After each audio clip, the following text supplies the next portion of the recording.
Hola, buenos días. Espero que se encuentren muy bien.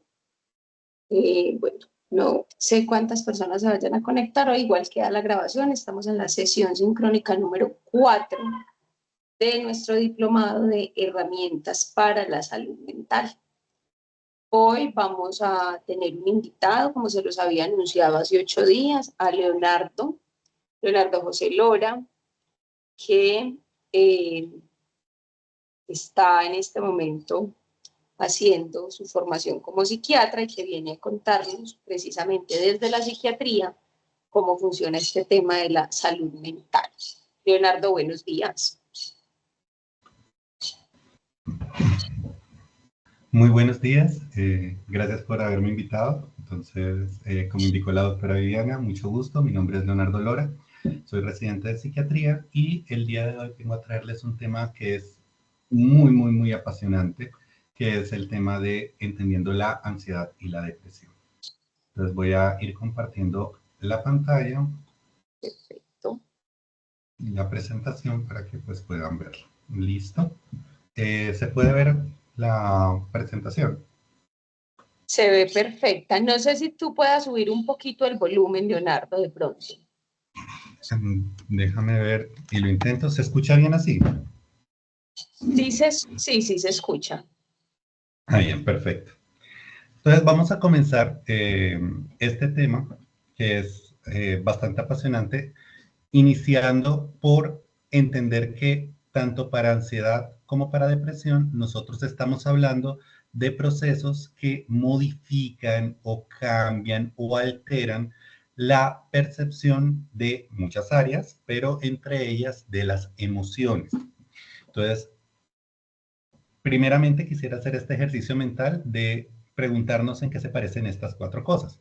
Tener el periodo, comer comida chatarra, tener un tumor en el cerebro o usar esteroides anabólicos.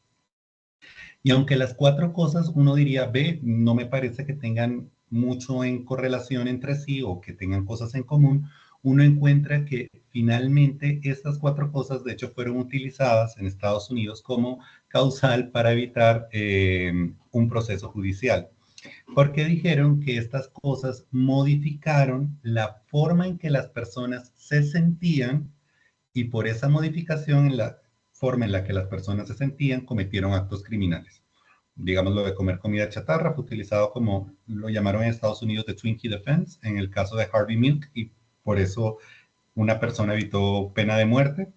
Lo de los esteroides anabólicos fue utilizado también en otro caso de violencia doméstica porque dijeron que estas cosas alteraban el estado de ánimo de las personas. ¿Qué es lo importante para tener en cuenta de estos cuatro aspectos? Es que, como se dan cuenta, son situaciones externas que parece ser que generan modificaciones dentro del cuerpo y esas modificaciones dentro del cuerpo son las que llevan a que las emociones se experimenten de una forma diferente y que terminen generando procesos un poco serios. Entonces uno dice, ok, pero ¿qué serían las emociones? Entonces, aquí en este trabajo, que es una combinación de varias hipótesis, por ejemplo, acá el trabajo de Kellner y colaboradores, aquí encontraron que las emociones, en términos generales, a lo que se refieren son a estas respuestas fisiológicas y psicológicas que son inmediatas ante un estímulo y que en muchos casos son transversales a la humanidad. Es decir, cuando tú ves cualquiera de estas caras, por ejemplo esta que es una cara de una persona que tiene como disgusto, esta misma expresión la aplican tanto personas que se encuentran acá en Colombia como personas que se encuentran, por ejemplo, en Asia o en Indonesia. Y entonces dijeron, oye, mira, parece ser que la forma en la que se expresan las emociones parece tener unas características transversales independientemente del lugar donde uno se encuentre o de la cultura que uno tenga. Entonces, en ese orden de ideas empezaron a estudiar las emociones y descubrieron que estas ocurren por una situación puntual, es decir, un estímulo externo y ese estímulo externo, para reaccionar rápido a ese estímulo y poder sobrevivir es que aparece la emoción. digamos que funcionan como una suerte de atajo cognitivo, ¿listo? O sea, que nos ahorran el tiempo para pensar, porque pues imagínense ustedes, están en una selva, aparece un tigre, y si yo me pongo a pensar, oh, este tigre de pronto me podría hacer daño, y es más grande que yo, es más pequeño que yo, en el tiempo en el que yo me demoro pensar en qué acción voy a tomar, ya el tigre me comió. Mientras que si yo tengo una respuesta inmediata, llega el tigre, tengo miedo y salgo corriendo, pues es más factible que me salve. Y de ahí es donde viene la teoría emocional. O sea, de ahí es donde vienen estos procesos emocionales. Son atajos cognitivos y fisiológicos que nos ayudan a sobrevivir de una manera más óptima en el entorno. Sin embargo, estos atajos cognitivos y fisiológicos tienen una característica y es que uno piensa sobre ellos, uno etiqueta la emoción que está experimentando en un momento determinado. A eso hay un investigador que se llama Schachter, que creó la teoría de la doble etiquetación cognitiva, justo para explicar el proceso emocional. Hay otras teorías emocionales, la teoría de James Lange, la teoría de Cannon y Brand, pero digamos que la que más fuerza ha tenido es la teoría de la doble etiquetación cognitiva de Schachter. En esta teoría, lo que se propone es que nosotros, voy a poner el punterito láser por acá, punterito láser. Entonces, nosotros en un momento determinado somos sometidos a un estímulo. Y cuando tenemos ese estímulo lo interpretamos y lo percibimos. Es decir, ocurre algo, imagínense esta situación hipotética, tú estás tranquilo y alguien te pega, te golpea. Entonces, esa persona te golpea y tú percibes el golpe y interpretas el golpe. Ante ese estímulo se genera una respuesta autonómica, que es una forma elegante de decir el cuerpo, el cerebro, el cuerpo de uno empieza a generar unos procesos que son, digamos, no controlados por uno, sino por el sistema nervioso simpático y parasimpático. Uno empieza a respirar más fuerte, el corazón se le acelera, empieza a sudar, siente flushing, o sea, que se le coloca la carita roja, y eso esto es una respuesta autonómica general. Esa respuesta autonómica general asociada al estímulo y asociada al contexto nos hace experimentar una emoción particular. En este caso, como me empujaron, yo empiezo a sentir rabia. Y esa emoción llega, como yo empiezo a sentirla, mi cerebro la vuelve a percibir y la vuelve a interpretar. Y entonces dice, ocurrió esta situación, pasó esto, me pegaron, empecé a sentir estos cambios corporales, mi corazón empezó a acelerarse, empecé a tener la carita roja, mis manos se empezaron a apretar, entonces eso significa que estoy sintiendo rabia, por tanto, mi cuerpo está acelerado, tengo la cara roja, estoy con un poquito de taquicardia, todo esto genera un continuum, o sea, un constante de estoy cada vez revisando la emoción que tengo y de esa manera experimento la emoción. Entonces, ¿qué fue lo que dijo Schachter? Bueno, si esto es así, es factible confundir al cerebro o confundir al cuerpo para que experimenten las emociones de una forma diferente. Entonces hicieron este experimento que es bien interesante. Cogieron a unos individuos, género masculino, y los mandaron a que tuvieran una entrevista en un puente y el puente se movía, era uno de estos puentes ondulantes. Y la que los entrevistaba era una dama. Entonces llegaron al puente ondulante y el puente muévese para un lado, para otro, la pobre persona no sentía muy bien el equilibrio, sentía la sensación de vacío constante y demás, y mientras ocurría todo este proceso, ellos tenían una entrevista con la cual iban a ganar una remuneración económica importante, entonces estaban pues muy alterados precisamente porque necesitaban esa remuneración económica y pues toda esta situación estaba la muchacha y al final de la entrevista ellos salían y llegaba otra persona y le decía, oye, ¿qué sentiste por la muchacha? Y todos decían, no, mariachi, estoy increíblemente enamorado de ella, nunca me había enamorado tanto, Dios mío, es la mujer más maravillosa de la vida. Y entonces todos decían lo mismo y dijeron, pero ¿qué pasó acá? Pues claro, lo que pasó es que confundieron al cuerpo. ¿Qué es lo que uno siente cuando uno está enamorado?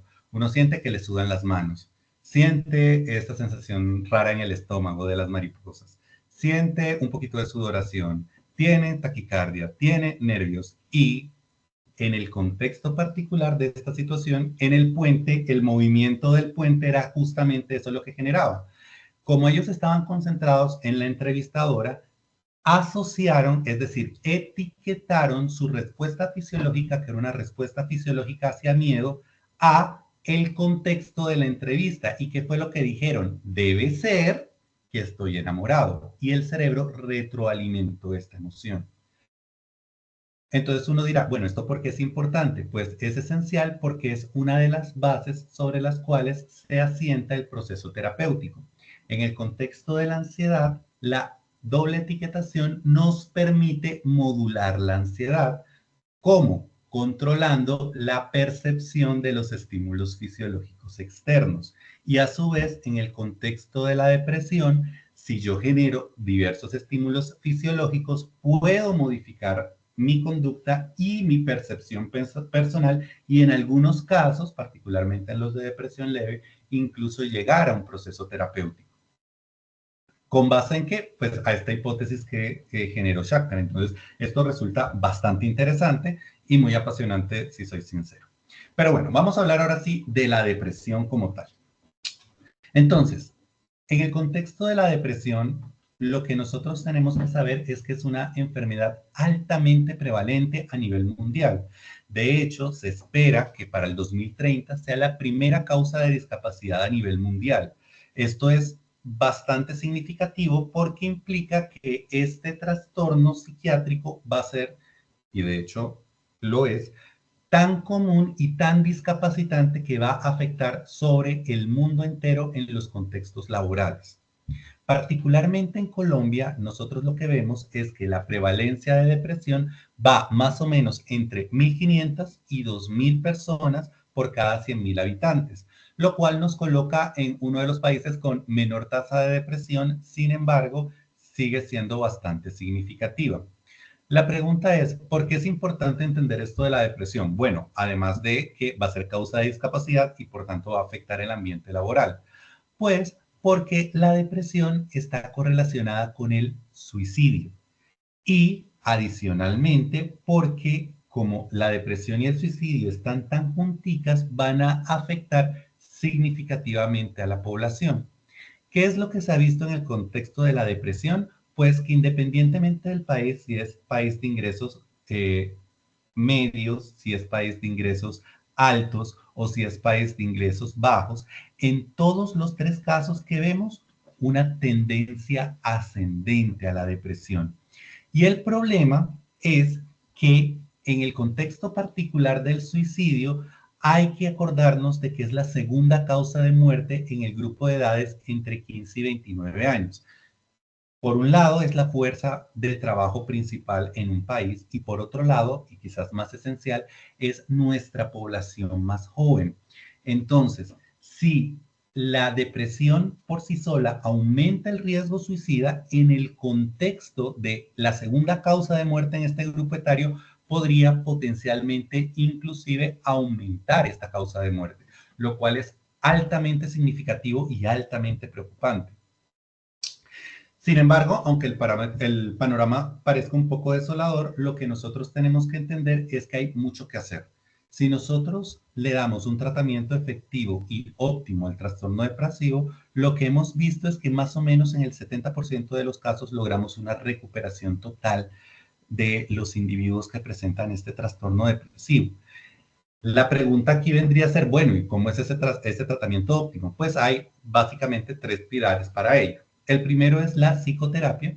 Dentro de la psicoterapia tenemos muchas opciones. La más utilizada es la cognitivo-conductual. Sin embargo, hay otras estrategias. Por ejemplo, actualmente se está hablando mucho y espero que si han tenido la oportunidad de escucharlo, lo hayan escuchado, que es esto del mindfulness, que hace parte de las terapias de tercera generación y es esta terapia de meditación activa. Es muy interesante. Tiene la terapia del mindfulness, del estar aquí, ahora en el tiempo presente, parece ser bastante útil, particularmente en estos contextos. Sería bueno explorarlo como una de las opciones, pero bueno, En términos generales, hay muchas opciones de terapia psicológica que puede servir. Otras estrategias incluyen desde cosas un poquito fuertes para algunas poblaciones, como la terapia electroconvulsiva, que puede ser un poco agresiva en algunos casos, a intervenciones sobre los parámetros vitales, sobre los hábitos y estilos de vida saludables, el comer bien, el hacer ejercicio, parece tener una implicación significativa en la mejoría de los procesos depresivos. Y obviamente, pues yo, estando en el área de la psiquiatría, evidentemente también tengo como dentro del arsenal terapéutico las opciones farmacológicas, que hay muchas, desde inhibidores selectivos de recaptación de serotonina, a antidepresivos tricíclicos, inclusive actualmente en algunos casos está volviendo lo de el uso de los inhibidores de la monoaminoxidasa, que son, bueno, básicamente unos medicamentos que nos pueden ayudar en el contexto particular del trastorno depresivo. Sin embargo, en el contexto, bueno, hablando del trastorno depresivo, para ser más puntuales, lo que se ha visto es que esto es transversal, es decir, no solo ocurre en los humanos, no solo los humanos nos deprimimos, también los animales se deprimen. Muchas personas han dicho, no, mi perrito se deprimió cuando mi esposo o mi esposa se fueron de viaje y el perrito quedó deprimido. Pues resulta que esta expresión que parece ser del argot popular y que dice no, es que está triste, puede ser un poco más cierta de lo que nosotros creemos. Hay un autor que se llama Robert Sapolsky, muy interesante, de la Universidad de Stanford, es profesor catedrático y trabaja en el Departamento de Biología, Neurociencias y Etología de la Universidad de Stanford. Él se puso a estudiar a una familia de babuinos, que son los babuinos oliva, que son estos que ustedes ven acá. Los babuinos oliva, aunque son simios, tienen un comportamiento social similar al humano, pueden ser un poquito más agresivos. Lo interesante es que tienen muchas conductas que uno dice, ve, son muy parecidas a las de un ser humano.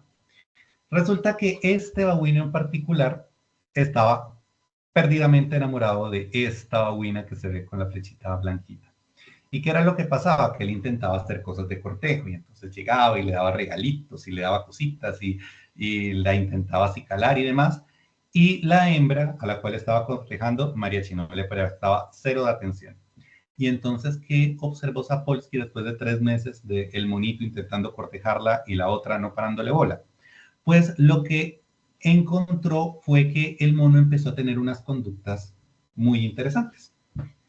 Ustedes le notan la carita, miren la cara del monito. Y si ven este rictus que tiene acá, esa carita de desesperanza y tristeza, bueno, resulta que el monito empezó a actuar triste, a alejarse de todos los otros monos, ya no quería comer, ya no quería tomar tanta agua, no quería relacionarse con los demás y literalmente no podía mirar a la monita de la cual estaba enamorado, porque le daba mucha tristeza y se ponía muy sentimental e incluso temblaba de la tristeza.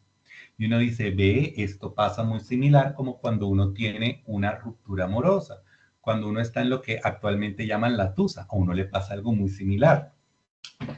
Y en los babuinos oliva ocurre una cosa muy interesante, que es que hay un babuino alfa, y cuando este pierde esa posición de alfa, usualmente la pierde en combate, o sea, pelean dos monitos y el que pierde pues ya dejó de ser el alfa.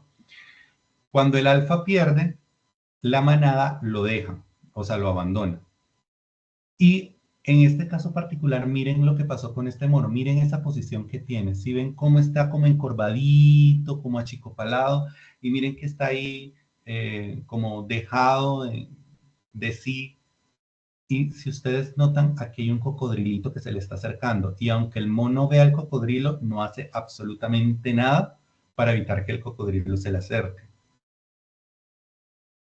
Y ustedes dirán, oye, esto se parece mucho a lo que pasa en los seres humanos cuando, por ejemplo, lo despiden a uno del trabajo o cuando, por ejemplo, ocurre un divorcio y el hombre queda solito sin apoyo familiar. Entonces uno dice, ve, mira, qué interesante, el comportamiento es muy similar. Estas conductas de acercarse al peligro o dejar que el peligro lo pueda afectar a uno, incluso matar, es como una conducta para suicida. Muy interesante que esto parezca ser transversal a las especies. Y entonces ahí fue cuando Sapolsky dijo, mira, Probablemente esto se deba a que los mecanismos, no solo fisiológicos y psicológicos, sino también neurológicos, puedan tener un factor común.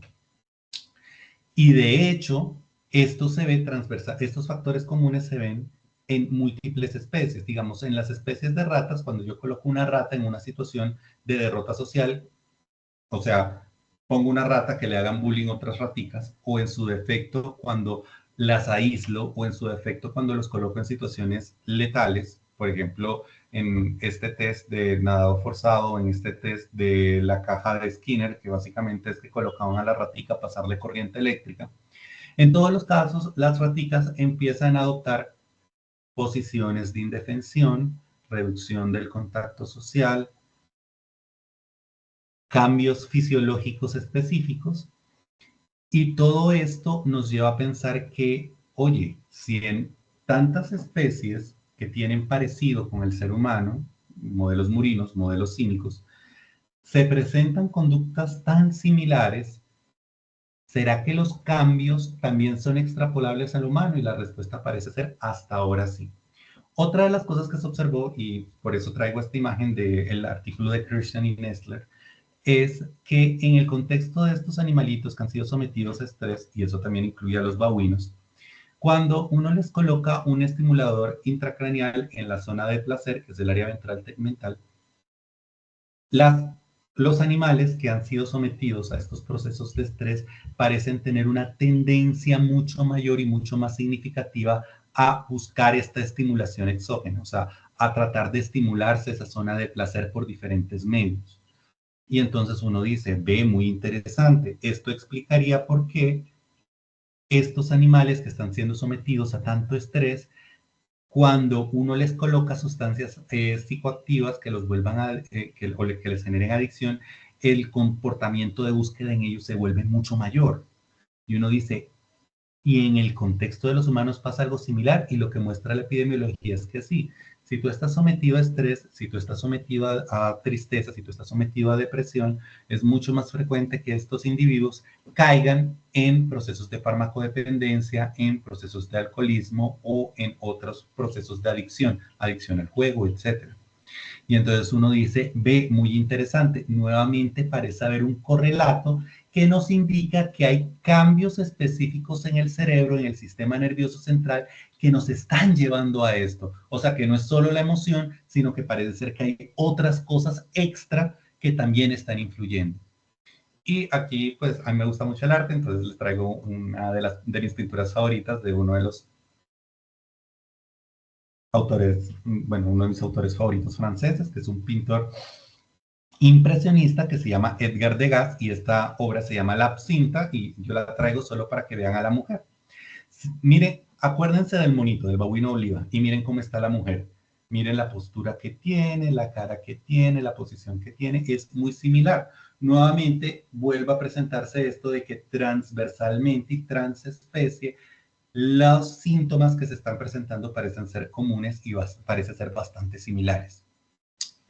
Y entonces, como ya habíamos dicho, parece ser que hay unos procesos que modifican el cerebro, y eso es lo que nos puede llevar a la depresión, y otras partes del cerebro y partes del cuerpo también parecen ser modificadas. Vamos a hablar entonces de las causas primarias de la depresión. ¿Cuáles van a ser estas causas primarias de la depresión? La primera hipótesis, o lo primero que se ha dicho es, mire, parece ser que en el contexto de la depresión, las sustancias que hacen que el cerebro se conecte entre sí y que dentro del cerebro las neuronas se conecten, hablen entre sí y por ende existe el pensamiento, esas sustancias parecen estar alteradas. A eso se le llama neurotransmisores.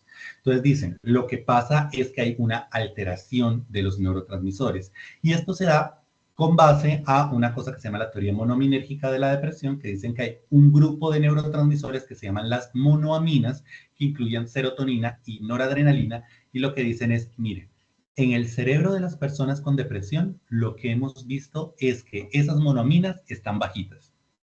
Y entonces uno dice, vaya, muy interesante. Si estas sustancias dentro del cerebro están bajitas, significaría potencialmente, y por eso es que los medicamentos funcionan, que si nosotros llegamos y aumentamos la cantidad de estas sustancias, las personas dejan de tener depresión. Entonces, en la teoría monoaminérgica dicen que hay unos receptores, que son los receptores 5-HT1A, que usualmente lo que hacen es que regulan las descargas serotoninérgicas, o sea, de la monoamina serotonina, o sea, de este neurotransmisor en particular, y que alteraciones en esto modifican la cantidad de serotonina que se libera en el sistema. Entonces, por tanto, si yo regulo la cantidad de serotonina o aumento la cantidad de serotonina que tengo disponible, usualmente esto mejora el sistema de los receptores 5-HT1A y con ello a largo plazo voy a lograr que la persona deje de estar deprimida. Palabras más, palabras menos. La persona tiene poquito neurotransmisor, le doy algo que le aumenta el neurotransmisor y la persona se cura. ¿Y qué es lo que muestra la evidencia? Que sí, efectivamente esto pasa y esto ayuda. Pero no en todos los casos, porque también hay otros procesos que están asociados a la neuroplasticidad. Entonces, ¿qué es lo que se ha evidenciado? Que en el contexto de las personas que tienen depresión, las conexiones de las neuronas son más chiquitas, son menos. Entonces, en algunas áreas, particularmente en las áreas de la corteza prefrontal, lo que se ha visto es que, sorpresa de las sorpresas, la conectividad, es decir, la forma en la que las neuronas se conectan unas con otras y forman circuitos, se vuelve más chiquita, se vuelve más pequeña, se vuelve menor, se vuelve inferior. Y claro, si ¿de qué se encarga la corteza prefrontal? De todo lo que es planeación, control, preparación, memoria de trabajo, etc. Si esa área tiene menos conexión, significa que está más chiquita. Y esa área, a su vez, regula las áreas que se encargan en el cerebro de generarnos estas sensaciones aumentadas. Complejo amigdalino, toda la parte de ganglios basales. Y entonces, ¿qué es lo que ocurre? Como esta área está con menor cantidad de neuronas, intentar controlar el otra área se vuelve mucho más difícil. Y entonces hay menos control y menos regulación emocional. Con el agravante de que como esta área se encarga de la memoria de trabajo, entonces pues ahora tengo menos memoria de trabajo, entonces me distraigo más, me concentro menos, me cuesta más trabajo hacer cosas que antes no me costaba trabajo. Y entonces uno dice, ok, ¿y qué es lo que tiene un individuo deprimido o de qué se aqueja? De que no puede concentrarse, de que le cuesta más hacer las cosas, de que todo es más difícil. ¿Y a qué se debe? A que hay una reducción en la conectividad. Tan grave es esa reducción en la conectividad que, como ustedes pueden ver en este modelo, miren que la pobre corteza intenta controlarlo todo y no puede controlar nada. Hay una hipoactivación en las redes de control que normalmente deberían estar normoactivas. Es decir, para ponerlo en términos que se entiendan, si la corteza prefrontal fuera el profe de un salón de clase, es como intentar controlar un salón de clase con 70 alumnos en vez de con 10. Y adicionalmente es tratar de controlar un salón de clase con 70 alumnos con un profesor que el día anterior estaba tomando y en el momento está enguayabado, o sea, mucho más difícil. Eso, en términos generales, es lo que ocurre en el contexto de la depresión. Como ocurren estos cambios en la neuroplasticidad y en la conectividad, también cambia la estructura del cerebro. ¿Y qué es lo que se ha visto? Que en pedazos grandes del cerebro, particularmente en la corteza prefrontal, hay una reducción del tamaño. Y esta reducción del tamaño implica también cambios en la funcionalidad. Entonces, se han hecho estudios de resonancia magnética muy interesantes, en los cuales se ha puesto a ver qué es lo que pasa cuando una persona no está pensando en nada. ¿Qué es lo que pasa o qué se activa cuando una persona está haciendo algo que necesita concentración? ¿Y qué pasa? ¿Qué es lo que se activa cuando una persona necesita diferenciar entre estímulos y centrarse en un estímulo particular? Entonces, en cualquiera de esos tres casos se ha visto que hay áreas del cerebro determinadas que se activan y son áreas diferentes. Cuando una persona está con depresión, lo que ocurre es que esas áreas empiezan a funcionar mal. Entonces, el área usualmente que está encargada justamente de el no pensar en nada, el uno estar pensando en la inmortalidad del cangrejo, que es la red neuronal por default, esta área se activa demasiado, está muy activa. Y entonces, ¿qué es lo que uno ve en el contexto del paciente que está deprimido? Que se queda mirando un punto en el vacío por horas y horas y horas y que no hace nada. Y entonces uno dice, claro, es porque esa es el área que está más funcional cuando la persona está deprimida. A diferencia de otras áreas, por ejemplo, la área ejecutiva central, que es cuando uno está intentando concentrarse en realizar una acción determinada, marcar un número de teléfono, etcétera. Esa red ejecutiva central se encuentra hipoactiva. ¿Y qué pasa con la red de saliencia? Que lo que se evidencia es que la área insular está muy activada y esa área insular es la que se encarga de los estímulos que no son tan agradables. Y como esa red de saliencia es la que diferencia entre estímulos, ¿qué es lo que ocurre con la persona que está deprimida? Pues que se centra en lo negativo. Ahí está lo que dicen que la depresión es como tener unas gafas negras puestas todo el tiempo, todo se ve gris y sombrío todo el tiempo. Pues sí, porque las áreas del cerebro que están activas son las áreas que generan ese tipo de comportamiento. Entonces, claro, aquí uno está diciendo mariachi. Entonces, la depresión no es algo que uno tenga que echarle ganas. ¿Por qué? Porque se trata de cambios estructurales en el cerebro. Es una enfermedad. Y como es una enfermedad, usualmente, ¿qué es lo que necesita uno para curarse una enfermedad? Pues medicamentos. Y por eso es que los medicamentos son tan efectivos en estos contextos particulares. Hay otras causas de la depresión que tienen que ver con muchas cosas: el hipotálamo pituitario adrenal, la microbiota intestinal, la respuesta inflamatoria y factores epigenéticos. Sin embargo, para entenderlo así muy como un esbozo, lo que ocurre es que en el contexto de la depresión, particularmente, uno se encuentra estresado. ¿Qué es estresar o qué es el estrés en términos generales? Es la respuesta del cuerpo cuando algo cambia la homeostasis. ¿Y qué es la homeostasis? Porque suena como una palabra muy compleja. Básicamente que todo esté bien, que todo esté equilibrado. Entonces, cuando hay algo que daña el equilibrio de nuestro cuerpo, se rompe la homeostasis y el cuerpo responde generando estrés. ¿Qué pasa si ese estrés se mantiene por mucho tiempo? Pues que se convierte en estrés crónico. Y cuando ocurre el estrés crónico, el cuerpo empieza a hacer cosas para tratar de modular ese estrés y esas cosas fallan. ¿Qué es lo que ocurre en el contexto de la depresión? Que en términos generales, cuando uno está deprimido, aumenta el cortisol, que es una hormona que se encarga de los procesos de estrés. O sea, el cuerpo está estresado. ¿Y qué se necesita o qué necesita el cortisol para existir? Dos cosas importantes para producirse. En términos generales son grasas y carbohidratos. Entonces, ustedes habrán notado que cuando las personas están deprimidas o cuando están pasando por una tusa, ¿qué es lo que quieren comer? El helado de vainilla de crepes and waffles. Entonces se compran un pote de helado y empiezan a comer el pote de helado. Lo que está detrás de eso es que el cuerpo está sometido a estrés, por ende necesita cortisol y le dice al cerebro, hey, necesito buscar los sustratos como sea. ¿Y cómo buscan los sustratos? Pues comiendo cosas grasosas. Entonces es muy frecuente que pase, y eso creo que lo han visto, que a veces cuando las personas están tristes empiezan a engordar. Lo que está detrás del engorde es justamente este círculo vicioso del estrés. Y eso obviamente tiene un montón de problemas, entre los que se incluyen obviamente cambios en la frecuencia cardíaca, arritmias ventriculares, procesos de hipertensión, nuevamente por esto de que están comiendo mucha grasita y carbohidratos, y alteraciones en la glucosa que pueden llegar inclusive hasta la diabetes. O sea, todo mal. La depresión nuevamente nos está mostrando que genera no solo cambios psíquicos, sino cambios físicos. Y como genera cambios en el cuerpo, esos cambios podrían ser potencialmente letales. Y precisamente por estos cambios en la ingesta, uno empieza a presentar cambios en el patrón alimentario, es decir, uno empieza a comer cosas que modifican las bacterias que están dentro del intestino y que son lo que nosotros llamamos bacterias facultativas. O sea, las bacterias que deben vivir en el intestino.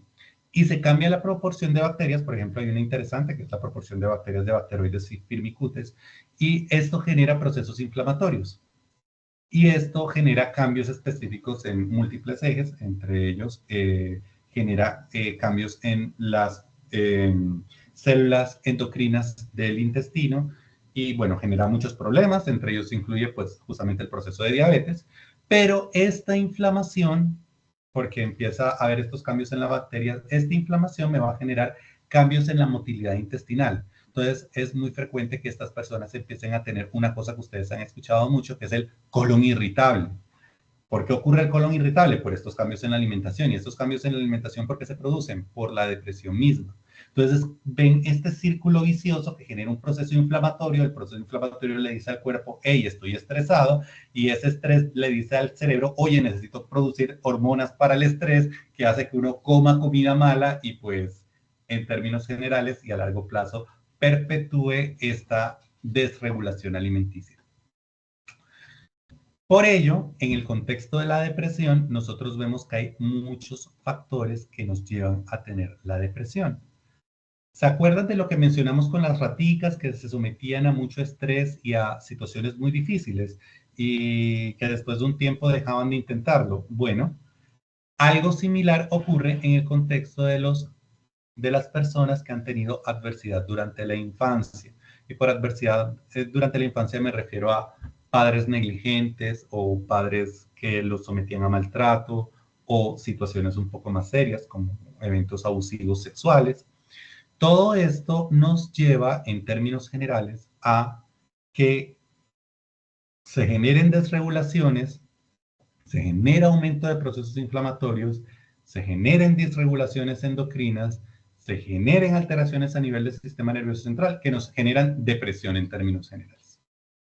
Y la depresión va a tener unos síntomas, o sea, unas cosas que nosotros vamos a poder evidenciar y ver que van a ser de múltiples características. Una de ellas son los síntomas cognitivos.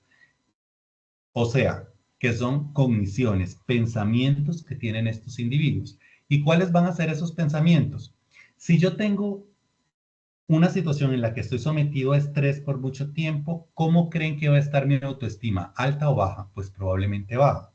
Si yo tengo estas situaciones en las cuales yo siento que no importa lo que haga, no voy a poder sobrevivir, ¿qué voy a terminar teniendo? Sensación de desesperanza, sensación de minusvalía, de definitivamente no hay nada que yo pueda hacer.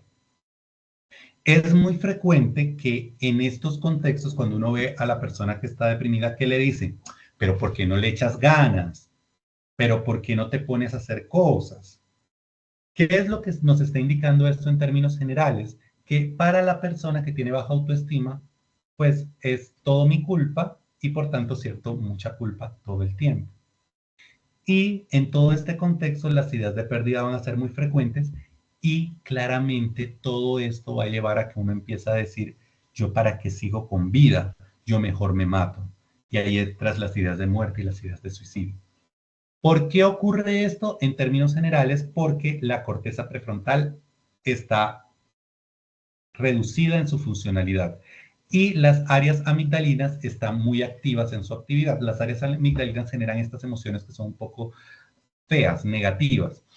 Y esto hace que si, nuevamente, volvamos a poner el ejemplo del salón de clases, si hay un profesor que está con un guayabo terrible y hay 70 alumnos que están haciendo bulla todo el tiempo, ¿qué hace el profesor en algún punto en el tiempo? Dice, ya no puedo más y se va corriendo del salón de clase. Más o menos lo mismo ocurre en el contexto de la pobre corteza prefrontal. La corteza prefrontal se ve sobrepasada por todo esto y dice, mire, no puedo más, apague y vámonos. Y entonces ahí es cuando llegan todos estos síntomas cognitivos específicos, entre los cuales puede incluir incluso la cognición de muerte y suicidio.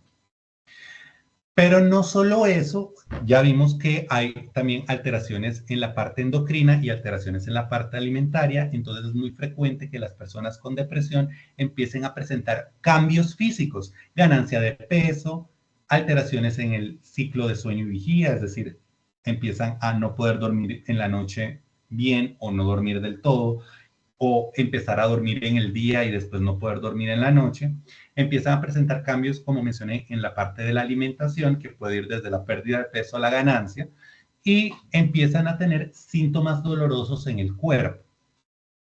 ¿Por qué ocurren estos síntomas dolorosos? Porque resulta que justamente las vías noradrenérgicas y dopaminérgicas usualmente lo que hacen es que bloquean la sensación de dolor. O sea, básicamente llega el dolor Y, o sea, llegan las sensaciones corporales y esas normalmente no deben ser sensadas por el cerebro. Entonces, mientras estas vías están bien, estos impulsos llegan y las vías le dicen, pues usted aquí no tiene nada que ver, váyase. Pero cuando estas vías están poquitas, ya no funcionan como ese guardia de seguridad que impide el paso. Entonces todo pasa. Y como todo pasa, las sensaciones que normalmente no deben ser sensadas, ahora son sensadas. Y cuando el cuerpo siente algo que antes no había sentido, ¿qué dice? Me duele. Y entonces ahí uno dice, ah, claro, por eso es que empieza a ocurrir el dolor de espalda, por eso es que empieza a ocurrir la indigestión, por eso empieza a ocurrir los dolores musculares. Todo tiene que ver con esta desregulación de estas áreas específicas. Y claro, esto me va a llevar a unos síntomas psicomotores que incluyen la reducción de la velocidad de pensamiento, la reducción de la voluntad de hacer cosas, la reducción en el actuar y en el moverse. ¿Y por qué ocurre eso? Porque justamente en el área frontal es donde se encuentran el área motora cingulada y esta área motora se encuentra disminuida. Y entonces, nuevamente, en este contexto, ¿qué es lo que vemos? Pues nuevamente que hay un daño cerebral y ese daño cerebral me está llevando a los síntomas. Por tanto, es importante recordar que la depresión es una enfermedad y debe tratarse como tal. ¿Qué comorbilidades tiene la depresión o a qué se correlaciona? Pues con alcohol y farmacodependencia, como con los ratoncitos. Los ratoncitos buscan cosas que les generen placer y particularmente estos ratoncitos que están afectados buscan esos estímulos placenteros. Pues en el contexto de las personas que están con depresión van a hacer algo muy similar. Y porque uno se preguntará, pero específicamente, ¿por qué el alcohol? Pues porque el alcohol es un depresor del sistema nervioso central y tiene efecto ansiolítico, o sea, quita la ansiedad. Por eso es muy frecuente que en muchos casos, digamos en el contexto europeo más que en el colombiano, pero dicen, me tomo una polita antes de hacer una exposición, porque al hacer eso estoy literalmente tomándome una cosa que es ansiolítica y por eso puedo funcionar bien. Nuevamente esto nos va a llevar a procesos de farmacodependencia. Como estoy sintiendo dolores y como me estoy sintiendo mal, es muy frecuente que pueda haber hipocondriasis, que es básicamente el creerse uno estar enfermo cuando pues no. Y la ansiedad es como la hermana gemela de la depresión, están muy juntitas porque de paso las vías neurológicas son muy similares en ambos síndromes. No hay que confundir depresión con duelo. El duelo es la respuesta emocional a una pérdida y es normal. Es decir, si yo llego y un familiar se me muere, pues es muy frecuente que yo tenga un duelo. Aquí voy a mostrar de una manera muy pintoresca lo que es un duelo normal.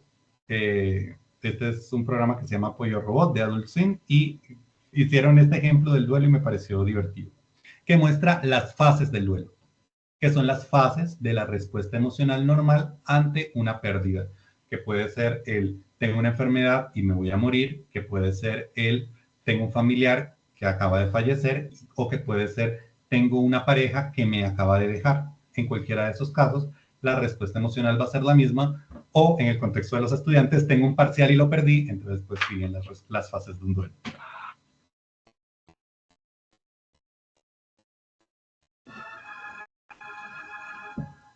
Tampoco es para tanto, seguro que no son arenas moveditas.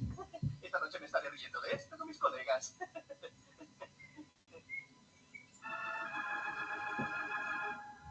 ¡Estupendo! ¡Esto es jodidamente perfecto! ¡Estúpidas arenas moveditas! ¡Estúpida jungla! ¡No!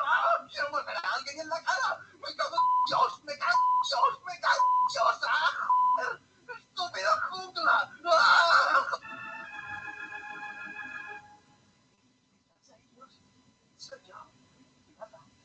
Escucha, si tan solo me tienes una oportunidad con esto de las arenas moveditas, te prometo, se acabó lo de mearse sobre los animales pequeños. Hacemos...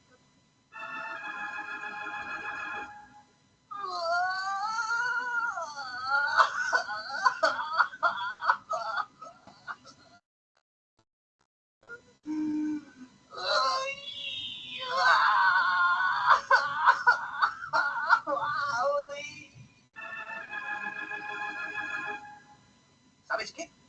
No me importa. Apuesto a que en el cielo hay montones de hojas tiernas para comer. Y todo el mundo tiene su propia máquina de granizados. Sí. Tómame, dulce muerte. Espera ansioso tu abrazo amoroso. Entonces, en términos generales, eso que acabamos de ver nosotros es, en resumidas cuentas, lo que implica el proceso de un duelo normal. Entonces, uno pasa por las diferentes fases, llega a aceptación y dicen, bueno, listo, ya ocurrió la pérdida y estoy bien con la pérdida, no tengo ningún problema. ¿Listo? Que es diferente a la depresión, aunque el duelo puede ser patológico, es decir, puede que la persona se quede atascada dentro del duelo en alguna de las fases y no salga de ahí, y ahí requiere pues de intervención psicoterapéutica o psiquiátrica. En el contexto de la ansiedad, hay una frase que me gusta mucho, que utilizan mucho algunos psicólogos, dicen, la depresión es un exceso de pasado. El pasado fue horrible y pues ese exceso de pasado me atormenta. La ansiedad es un exceso de futuro. No puedo predecir el futuro y por tanto ello me atormenta. Y muchas veces esto es un poco mixto, es decir, hay cositas de ansiedad y cositas de depresión, todo mezclado. ¿Qué es lo que ocurre en términos generales en un individuo normal y habitual? Que uno se encuentra en un estado de homeostasis, es decir, todo está equilibrado, y llega un estresor. Cualquier cosa, digamos que nosotros estamos tranquilos, acabamos de llegar al trabajo, todo está feliz, y llega el jefe y te dice, tienes que terminar este trabajo para el mediodía. Entonces, ocurre el estresor y este estresor genera un desbalance interno. Entonces uno dice, oh Dios mío, tengo que entregar el trabajo para el mediodía, tengo que apurarme porque me quedan, pues en este momento son las 8 de la mañana, 8:44, entonces para el mediodía me quedan menos de 4 horas, tengo que apurarme.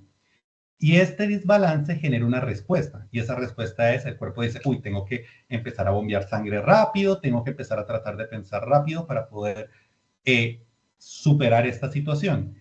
Y esta respuesta va a generar una reestabilización del desbalance. O sea, lo que va a tratar uno es de terminar el trabajo y uno lo termina y uno dice, listo, acabo de terminar el trabajo y llega la homeostasis. En términos generales, esto es lo que ocurre y eso implica que nosotros estamos, en cuanto a rendimiento, con un nivel de rendimiento bajo al inicio, ocurre la situación estresante y aumenta ese nivel. Y ese nivel aumenta durante un tiempo y después nosotros logramos estabilizarnos y vuelve a bajar el nivel. Pero, ¿qué pasa si esa ansiedad se mantiene con el tiempo? Después de un punto óptimo, el nivel de productividad empieza a bajar y llega un punto en el que el individuo es incapaz de solventar los problemas porque la ansiedad es demasiada. Esto ocurre, por ejemplo, en el contexto de una cosa que ustedes habrán escuchado, que es el burnout o el síndrome del quemado. Y también ocurre en el contexto del trabajo, que hay momentos en los que uno queda paralizado de tantas cosas que tiene que hacer y uno ya no puede hacer nada. La ansiedad es normal, pero cuando persiste por mucho tiempo y con mucha intensidad, termina volviéndose patológica y termina generando daños significativos en las personas que impiden que éstas puedan solventar las situaciones, incluso las más cotidianas, de forma efectiva. El cuento con la ansiedad es que es muy amplia, o sea, no existe un solo trastorno de ansiedad, hay muchísimos, es un abanico grande de diferentes trastornos que incluyen ansiedad por separación, mutismo, fobias, trastorno de ansiedad generalizada, ataque de pánico, agorafobia, etc. Y todo este espectro, este amplio abanico de síntomas ansiosos van a afectar la vida de los individuos de diferentes maneras. ¿Qué es lo que se ha visto hasta ahora de qué es lo que ocurre para que exista la ansiedad? Pues que hay unos individuos que tienen unas vulnerabilidades preexistentes. Esas vulnerabilidades preexistentes son múltiples por muchas razones, desde procesos de cómo los padres lo trataban, desde factores ambientales, genéticos y demás. Estas vulnerabilidades preexistentes van a generar cambios en el desarrollo durante la infancia del individuo. Por ejemplo, durante la infancia puede que generen un temperamento o un comportamiento o unos patrones específicos que los hacen ser más ansiosos. Para explicarlo un poco mejor, digamos, en los factores preexistentes de vulnerabilidad podemos hablar de, en el contexto colombiano, imagínate que tú estás en una zona donde hay mucho conflicto armado. Entonces, obviamente eso genera un estrés y un miedo a que algo malo te pueda pasar. Y si estás en un entorno donde los padres son un poco agresivos a ratos, entonces uno aprende que si uno hace cualquier cosita, puede terminar con la marca de la chancleta en la espalda. Entonces uno intenta como regularse y tiene miedo de hacer muchas cosas todo el tiempo. ¿Y eso a qué va a llevar? A que la respuesta del miedo a largo, bueno, corto, largo y mediano plazo, en todos estos contextos, la respuesta al miedo empieza a ser que yo no pueda comportarme de forma correcta, y eso se enfoque en algunos de los síndromes ansiosos. Por ejemplo, puede que a mí me dé mucho miedo hablar en público, o puede que a mí me dé pavor cualquier cosa y que todo el tiempo esté pensando que todo el mundo se va a morir. O lo que pasa típicamente con toda madre colombiana que se respete, que llama 70 veces al hijo porque no ha aparecido, y el hijo puede estar viendo una película tranquilo de la vida, pero la mamá piensa que lo mataron, lo robaron y lo violaron en ese orden. Entonces, ese tipo de situaciones son muy de la ansiedad. Conforme uno más tiene ansiedad, esta ansiedad, en vez de desaparecer, aumenta, empieza a potenciarse. Y conforme esto persiste a través del tiempo, llega al punto en el que es tan disfuncional que la persona definitivamente no puede cumplir sus funciones biológicas normales, ni siquiera puede relacionarse con el medio externo de forma efectiva. Por ello es que se ha visto que si uno coge a estas personas que tienen estos síntomas de ansiedad y empieza a hacerle intervenciones tempranas, lo que encuentra es que estas personas al final aprenden a surfear la ola de la ansiedad y terminan pudiendo tener una vida perfectamente normal, así tengan todas las comorbilidades y todos los factores de riesgo que puedan inducirles a tener los síntomas ansiosos. ¿Qué es lo que ocurre en términos generales con la ansiedad? El circuito es muy similar al circuito del miedo. Entonces, uno ve un estímulo que puede ser peligroso, la corteza visual dice, oh, este estímulo puede ser peligroso, y manda a activar los circuitos de orden superior y los circuitos de supervivencia. Y entonces los circuitos de orden de superior dicen, oh, Dios mío, aquí está el estímulo que es terrible y ese estímulo me da miedo. Y entonces yo trataré de hacer cosas para evitar tener ese estímulo que me da miedo. Pero como estoy haciendo estas cosas de evitación, para poder evitar algo, tengo que pensar en ese algo. Y entonces voy a tener unas reacciones fisiológicas y psicológicas ante este estímulo que da miedo. Hay una frase muy interesante que utilizaba una psicóloga que es amiga mía, que es, a mí me dan miedo las arañas. Y si aparece una araña en mi casa, voy a tener mucho miedo.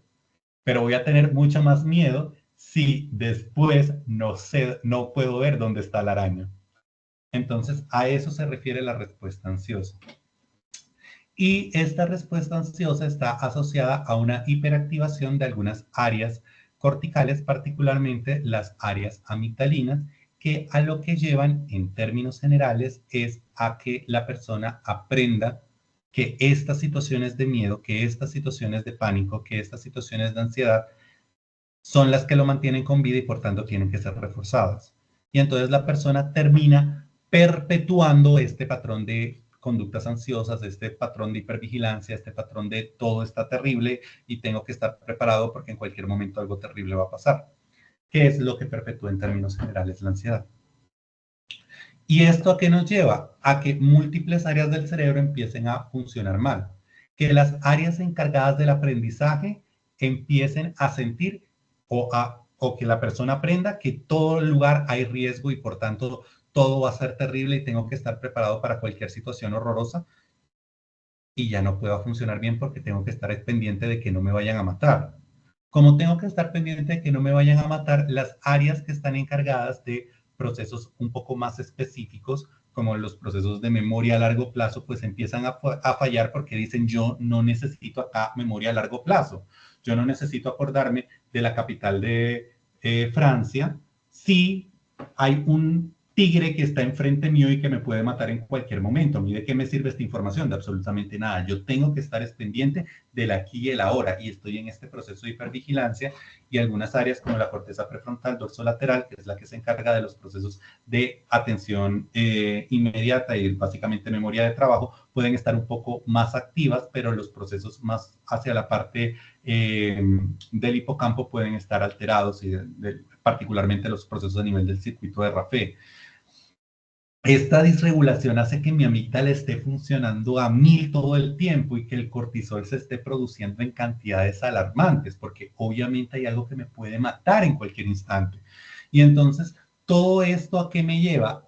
En términos generales, a que mi cerebro empieza a funcionar mal, y como el cerebro está funcionando mal, el comportamiento del individuo empieza a ser anómalo. Y en el caso más extremo, puede terminar el individuo encerrado en la casa sin poder salir, sin poder hacer nada, porque los miedos lo sobrepasan. Con base en esto, nosotros decimos, Dios mío, pero qué cosa tan terrible, no hay nada que podamos hacer. Y lo que se ha visto es que para todos los trastornos de ansiedad, justamente la terapia cognitivo-conductual funciona muy bien. ¿Y cómo es esa terapia cognitivo-conductual? Básicamente exponer a la persona a esos estímulos de forma lenta y progresiva para que se dé cuenta de que no todo es tan terrible y logre mejorar. Por ello, la psicoterapia es esencial. El tratamiento inicial para los trastornos de ansiedad siempre va a ser psicoterapia. Si eso no sirve, ahí es cuando uno intenta otras cosas, antidepresivos, betabloqueadores, benzodiazepinas, lo que quiera. Pero en términos generales, la psicoterapia es lo primero. ¿Cómo es la psicoterapia? Básicamente ir exponiendo de a poquito a la persona a esos estímulos ansiosos y enseñarle a la persona a regularse corporalmente. ¿Se acuerdan de la doble etiquetación cognitiva de Schachter? Pues es eso. Si yo tengo una respuesta fisiológica, si modulo la respuesta fisiológica, puedo llegar inclusive a modular la respuesta psicológica. Es decir, si controlo mi cuerpo y hago que mi cuerpo sea algo sobre lo cual yo tengo las riendas, me es más fácil no estar con mi mente asustada. Y evidentemente, en el contexto específico de la ansiedad, recordemos que hay un estado de hipercortisolinemia, nuevamente se genera toda esta alteración sobre procesos de neurotransmisión y particularmente sobre cambios específicos sobre la microbiota que nos llevan a inflamación intestinal. ¿Qué es lo más frecuente que ocurre en el contexto de las personas que tienen trastorno de ansiedad? Constipación o síndrome de colon irritable o diarrea. Y a largo plazo, esta situación de estoy en riesgo todo el tiempo, hay peligro todo el tiempo, ¿a qué me lleva? A generar una desesperanza aprendida y un proceso depresivo. Por eso es que estas dos enfermedades están tan junticas, porque los mecanismos subyacentes van a llevarnos al mismo lado. Aquí ocurre algo que es como un dicho de todos los caminos llevan a Roma. Bueno, pues la ansiedad puede llevar a la depresión y la depresión puede llevar a la ansiedad. En el contexto particular de estos cambios, pues estos cambios asociados a los procesos de ansiedad nos van a generar todos esos síntomas gastrointestinales y también síntomas dolorosos. ¿Por qué? Porque voy a estar todo el tiempo preparado para que algo terrible me pase, tensión muscular persistente, y a largo plazo esto va a generar reducción de la disponibilidad de neurotransmisores que, como vimos en el contexto de la depresión, hace que yo ahora sienta con más intensidad los estímulos, y como estoy sintiendo con más intensidad los estímulos, siento más dolor. Y en el contexto particular de la ansiedad ocurre un agravante. Este es un estudio muy bonito que hicieron Benke y colaboradores en el contexto particular de la pandemia COVID. Y lo que vieron fue que en el contexto de las personas que tenían ansiedad por problemas de salud, el mero hecho de pensar que de pronto pudiera llegar uno a enfermarse era suficiente para generar una respuesta de ansiedad significativa y una respuesta de miedo significativa, con un gran arousal y una conducta de evasión bastante marcada, igual que una conducta ansiosa. Entonces, lo que vieron fue que, si bien la ansiedad inicialmente es un estímulo real, posteriormente incluso el estímulo imaginario, o sea, el mero hecho de pensar que de pronto me puedo encontrar en la situación, ya me genera el aumento significativo de la ansiedad. Y en este estudio muy bonito de Calvert y colaboradores, lo que vieron fue que, oye, ¿y qué pasa cuando una persona se estresa? Cuando una persona tiene conductas ansiosas. Pues lo que vieron,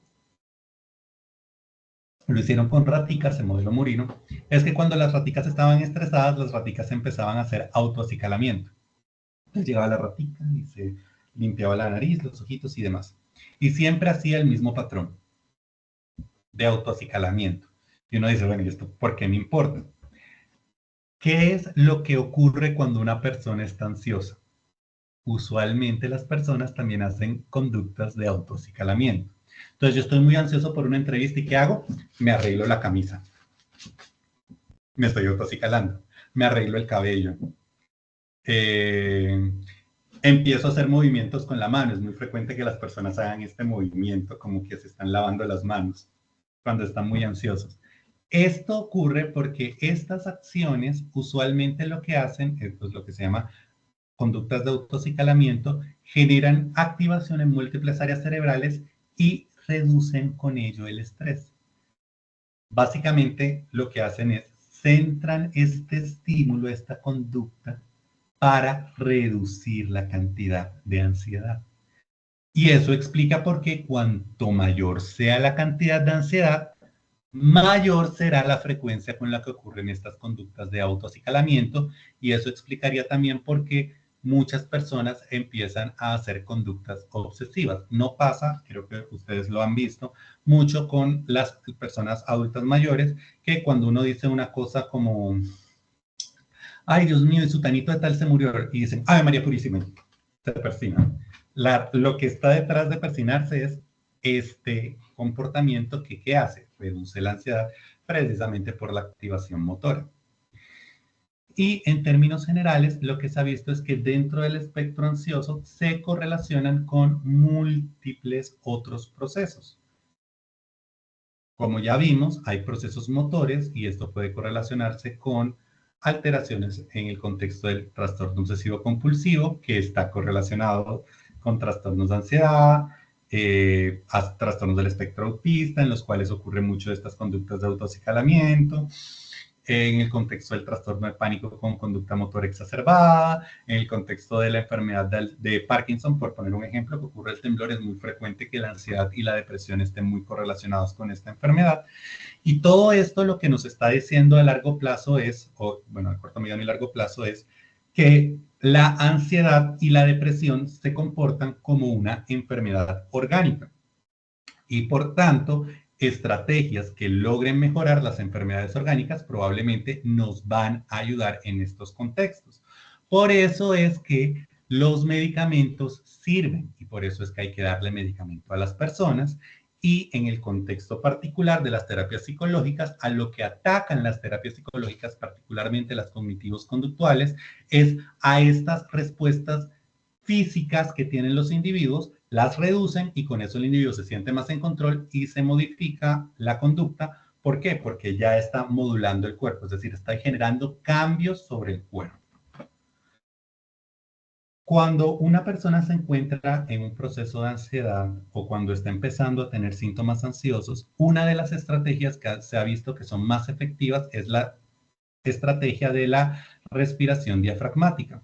Y aquí vamos a ver un video de una forma de hacer esta estrategia de respiración. Se hace durante un periodo de 1 a 5 minutos y usualmente con eso uno reduce significativamente la ansiedad y puede modular mejor los síntomas, tanto cognitivos como físicos.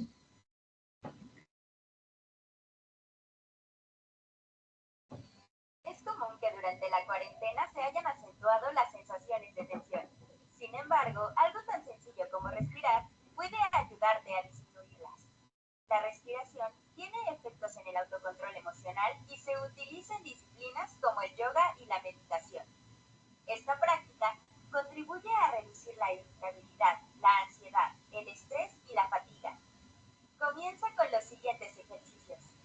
Aspira de manera profunda por la nariz durante 4 segundos.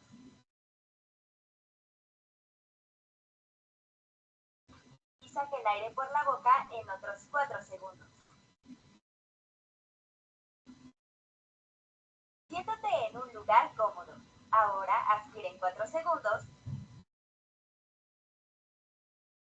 Retén el aire durante otros 4 segundos. Y suelta por la boca suavemente. Infla el abdomen y no el pecho. Forma esta postura con tu mano derecha y cubre la fosa nasal izquierda con el dedo anular. Inhala y exhala profundamente. Mantén esa postura y ahora cubre la fosa nasal derecha con tu dedo pulgar. Inhala y exhala profundamente. Haz estos ejercicios tantas veces como creas necesario.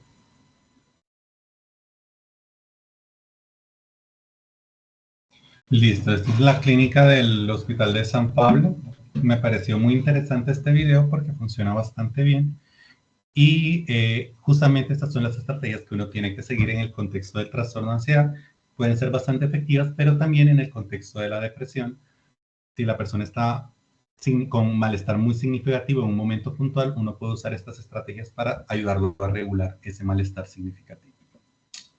En conclusión, la ansiedad y la depresión son enfermedades altamente comunes en la población general y por las características que tienen pueden imitar muchas cosas que pueden confundirse con enfermedades, que nosotros llamamos procesos orgánicos, pero a lo que me refiero es a los dolores que ya habíamos descrito, los problemas gastrointestinales que habíamos descrito.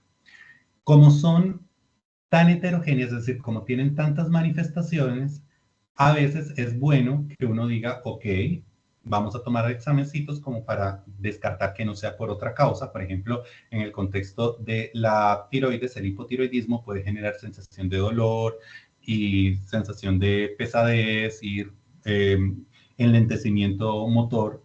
Entonces, en esos casos es bueno como uno tener algunos examencitos, ver cómo está la prueba de tiroides, ver cómo está, si hay personas con hipertrigliceridemia o alguna otra dislipidemia, y evaluar que no sea que hay una enfermedad que me está generando estos síntomas.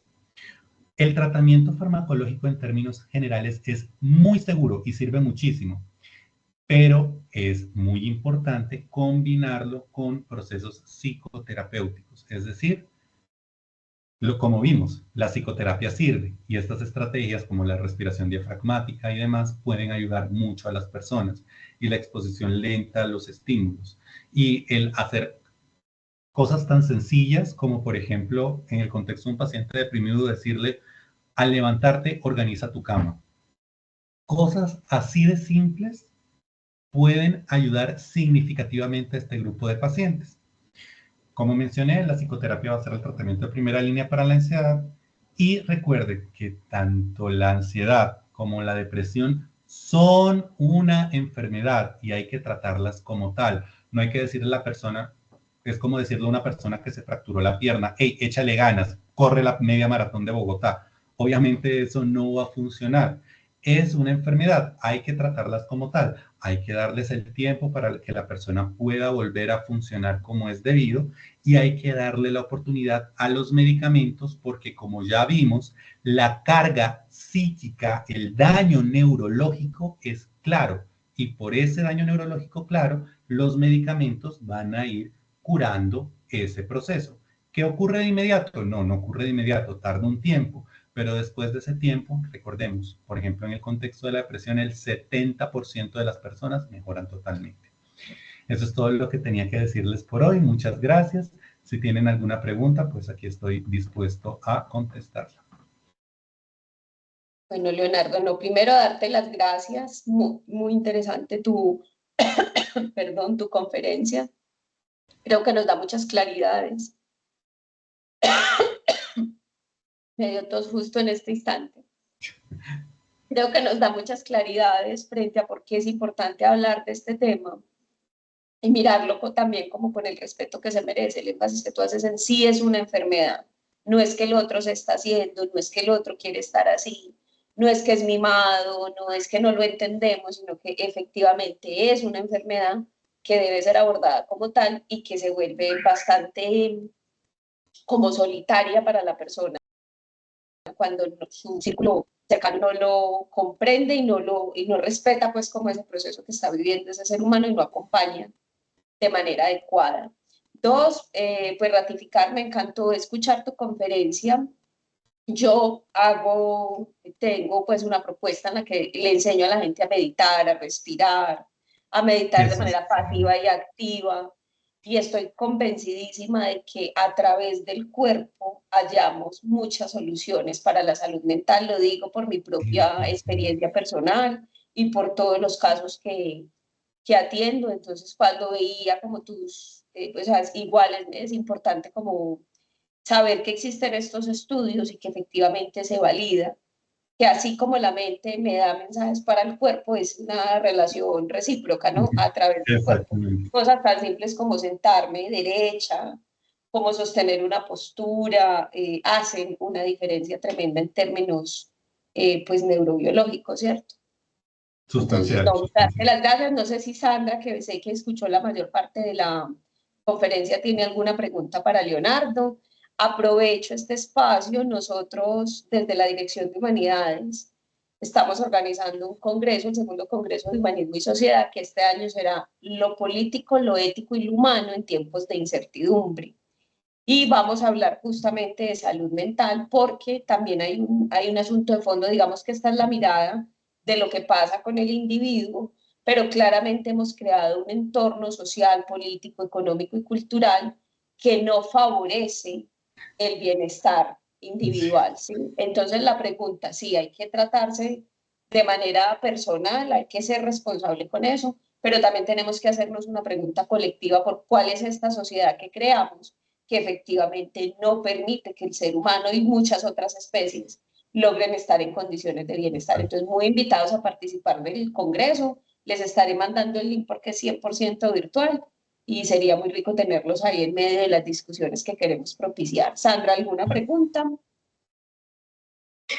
Hola, buen día. Bueno, puede estar por momenticos porque estábamos por aquí en la oficina haciendo algunas cositas, pero no, muy interesante. Me gustó mucho la parte donde el doc nos explicaba, pues, de que uno normalmente no dice, ay, tengo depresión o ansiedad, pero uno constantemente se martiriza por el pasado, que ya pues no hay nada que hacer porque es pasado. Bueno, de pronto sanar o lo que sea, pero entonces uno se martiriza con lo que pasó y uno dice, a veces uno dice, ay, no, pues que yo no sufro ni de ansiedad, ni nada de esas cosas, ni de depresión. Y si uno se da cuenta, o sea, en cierta manera, de pronto uno vive estresado por lo que pasó y por lo que va a pasar y no vive ni siquiera el presente, ese día a la vez uno vive pensando en todo, menos de pronto en lo que puedes resolver en ese día, porque ya pues lo pasado y lo que viene pues ya irá sucediendo, ¿cierto? Que hay que hacer cosas obviamente para el futuro, sí, pero entonces uno vive creo que constantemente más en esta época estresándose por absolutamente todo y lo de la ansiedad es muy común y más, por ejemplo, yo me identifico mucho porque yo digo, bueno, yo trabajo, tengo que solucionar cosas del trabajo, tengo que solucionar las cosas de la casa, soy mamá, tengo un emprendimiento, tengo que estar aquí y allá y uno como que se va llenando de muchas cosas y a veces uno no sabe gestionar esas emociones y en estos días me pasó que empecé como a llenarme de cosas al punto en que hasta físicamente ya sentía que me hormigueaba un brazo, que me dolía la cabeza, que bueno, que ya me sentía físicamente mal. Entonces, pues es muy, muy importante estos temas, como yo digo, que este diplomado es para empezar por nosotros. Entonces, pues muy interesante. Muchas Bueno, gracias. Sandra, gracias por conectarte. En un ratico le subo la grabación. Leonardo, de nuevo, mil gracias y siempre muy invitado a este diplomado y que tengan una linda semana. Cuando si me necesitan, con mucho gusto, yo aquí estoy para ustedes, encantado de haber podido participar en este diplomado y me gusta mucho que pues se note esta correlación entre, y pues que se hayan quedado con eso, de que hay una correlación entre mente y cuerpo, que es muy importante y que así como la mente influye en el cuerpo también va a influir significativamente en la mente y por eso estas estrategias de meditación guiada y por eso estas estrategias de mindfulness y por eso estas terapias que incluyen la respiración diafragmática y demás son tan esenciales en el contexto de la enfermedad mental. Entonces les agradezco mucho. Si me necesitan, cualquier cosa estoy disponible. Mi correo, creo que está ahí, aparece el correo institucional. Entonces, si lo necesitan o cualquier cosa, me pueden escribir y yo con mucho gusto les contesto, si necesitan artículos y demás. Vale, muchas gracias. Lindo día para todos. Hasta luego.